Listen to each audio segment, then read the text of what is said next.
वाणी और वाणी की शुद्धता, ये दोनों अपने आप में व्यक्ति के व्यक्तित्व का एक बहुत अहम हिस्सा हैं।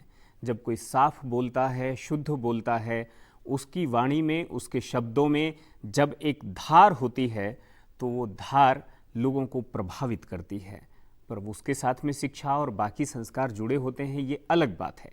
लेकिन उसमें शुद्धता तो हो, उसमें तुतलाना ना हो, हकलाना ना हो, उसमें रुकावट ना हो, बाधा ना हो।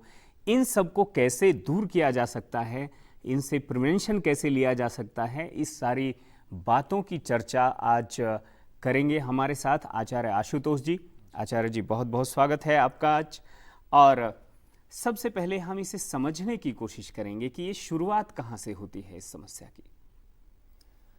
देखिए, जो हकलाना तुतलाना है, गले से शब्दों का साफ साफ उच्चारण नहीं आना, जो 7 स्वर हैं, बिल्कुल, जो शब्दों की जो प्रकृति है उसका उच्चारण साफ साफ नहीं आना, तो बच्चा जब माँ के गर्भ से जब धरती पर आता है तो वह सामान्य रूप से है। कई बार जो बच्चे ज़्यादा डरपोक किस्म के होते हैं, जिनको ज़्यादा डराया जाता है, वह ज़्यादा हकलाते हैं। और जितना ही उनके माता पिता अपने लाडले के लिए सजग होते हैं और डांटते हैं कि ठीक से बोलो, वो बच्चा भयभीत होकर और ज़्यादा हकलाना शुरू करता है। और कुछ ऐसे टिपिकल वर्ड देखे गए हैं जहाँ पर जाकर के वो बार बार अटक जाता है, रुक ही जाता है, बिल्कुल, उसके आगे वह कुछ बोल ही नहीं पाता। यह ऐसी समस्या है, जब तक बोलता है तब तक इंटरव्यू खत्म हो चुका होता है, ट्रेन की टिकटें तक नहीं मिल पाती हैं। ठीक बात। यह ऐसी स्थिति है और इसका कोई इलाज नहीं है कहीं पर भी। मैंने काफ़ी लोगों का देखा है कि इसमें कोई इलाज नहीं है। लोग थक हार करके जब आते हैं, बिल्कुल, तो योग इसका एकमात्र सहारा बनता है, एक जरिया बनता है निराकरण का, चाहे वह तुतलाना हो या हकलाना हो। तो बिल्कुल हम इस समस्या से कैसे निजात पा सकते हैं, इसी पर है आज का हमारा एक खास कार्यक्रम, तुतलाने और हकलाने की समस्या से कैसे पाएं निजात।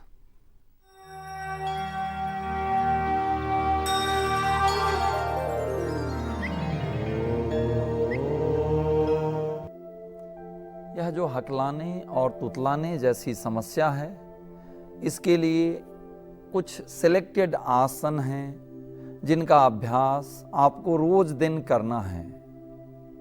प्रत्येक आसन 4 से 5 बार तक।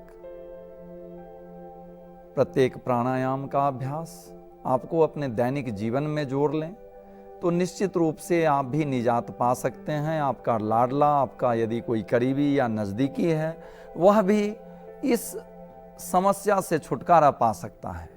आसनों की श्रृंखला में सर्वप्रथम सर्वांग आसन, दोनों पैर मिले हुए, धीरे धीरे श्वास भरते हुए दोनों पैर को ऊपर की ओर ले जाएं, अपने कमर के हिस्से को भी ऊपर की ओर ले जाएं। जैसा नाम से प्रतीत होता है, सर्वांग आसन, जो सभी अंगों के लिए श्वास प्रश्वास की गति इसमें सामान्य रखें।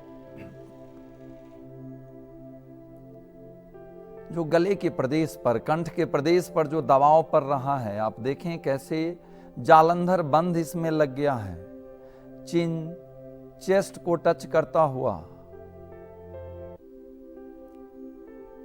धीरे धीरे वापस ले आए, विश्राम, दोनों पैर मोड़ के आराम से रिलैक्स। यह आसन आपको 30 सेकेंड से 1 मिनट तक रुकते हुए 2 बार तक करना है। अगला आसन हलासन। धीरे से श्वास भरते हुए दोनों पैर ऊपर की ओर ले जाएं और धीरे धीरे पीछे की ओर ले जाएं। हलासन, हल के समान। इसमें भी जो गले के प्रदेश पर जो खिंचाव दबाव पड़ रहा है, इसे देखें। यह आसन चमत्कारिक रूप से गले के प्रदेश, कंठ प्रदेश पर प्रभाव डालता है। रिलैक्स, विश्राम। जिनको सर्वाइकल पेन है, स्लिप डिस्क है, वो इन आसन का अभ्यास ना करें, अर्ध सर्वांगासन का करें। अगला अभ्यास उष्ट्रासन। बैठ जाएं, धीरे से घुटने के बल खड़े हो जाएं, कमर पर हथेली टिका दें, धीरे से श्वास भरते हुए अपने गर्दन पीछे की ओर ले जाएं, दाहिने हथेली पीछे की ओर, बाईं हथेली, दोनों हथेली से दोनों एड़ी को पकड़ लें। गर्दन पर खिंचाव और दबाव जो पड़ रहा है इसे देखें। अपने स्टमक को और आगे की ओर लाएं, गर्दन और नीचे की ओर खींचें। धीरे धीरे वापस ले आएं, विश्राम। अगला अभ्यास सिंहासन। यह अक्सर देखा गया है, जो बच्चे डरपोक होते हैं, जो डरते हैं, ऐसे ही बच्चे ज्यादातर हकलाते हैं, तुतलाते हैं, उनका आवाज साफ नहीं निकल पाता। इसमें सिंहासन चमत्कारिक रूप से लाभकारी है। घुटने के बल खड़े हो जाएं, दोनों हथेली ऊपर, उंगलियों को मोड़ के रखें, अपनी आंखों को खोल लें, मुंह खोल लें, जीभ को बाहर की ओर निकाल लें और शेर की भांति खूब जोर से दहाड़ें, जैसा आप देख रहे हैं।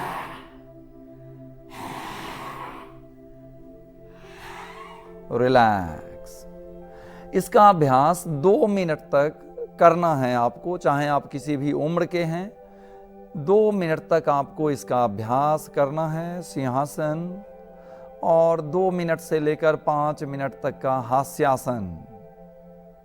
दोनों हथेली ऊपर की ओर ले जाएं और खूब जोर से मुंह खोलें और वेग पूर्वक रिलैक्स।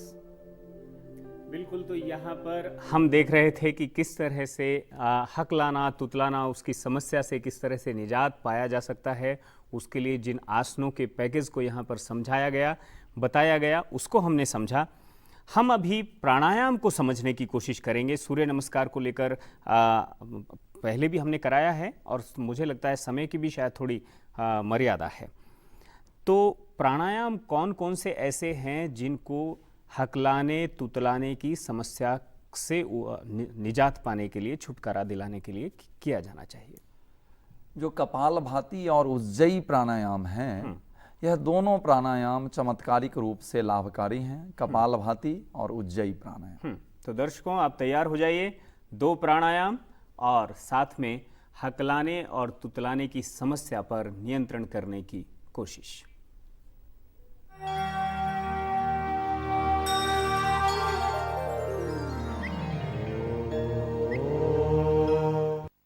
दोनों हथेली ज्ञान मुद्रा में। कपालभाति प्राणायाम। धीरे से वेग पूर्वक प्रश्वास, श्वास बाहर छोड़ें, वेग पूर्वक श्वास लें, लेकिन धीरे धीरे बिना किसी ध्वनि के साथ प्रश्वास की क्रिया करें। प्रश्वास की क्रिया के साथ अपने उदर प्रदेश को, अपने पेट को पीठ से लगाने की चेष्टा करें। गले पर जो खिंचाव पड़ रहा है, जो दबाव पड़ रहा है, इसे देखें। यदि आप परेशान हैं हकलाने से, तुतलाने से, तो आपको रोज दिन 300 से लेकर 600 बार 300 to 600 स्ट्रोक कपालभाति का अभ्यास करना नितांत आवश्यक है। इससे आपको भरपूर लाभ मिलता है और आप निजात पा सकते हैं जल्द ही हकलाने से, तुतलाने से। रिलैक्स, विश्राम। हम थोड़ा सा ये समझने की कोशिश करेंगे। ये तो एक प्राणायाम हुआ, इसमें उज्जाई प्राणायाम जो है वो किस तरह का असर डालता है? देखिए, जब हम उज्जयी प्राणायाम करते हैं तो अक्सर हम जब कोई भी साउंड जब प्रोड्यूस करते हैं, इसमें हमारी श्वास बाहर निकलती है साउंड निकालने के साथ। और जो हकलाने की प्रक्रिया है, इसमें यह कैसे लाभ उज्जयी करता है?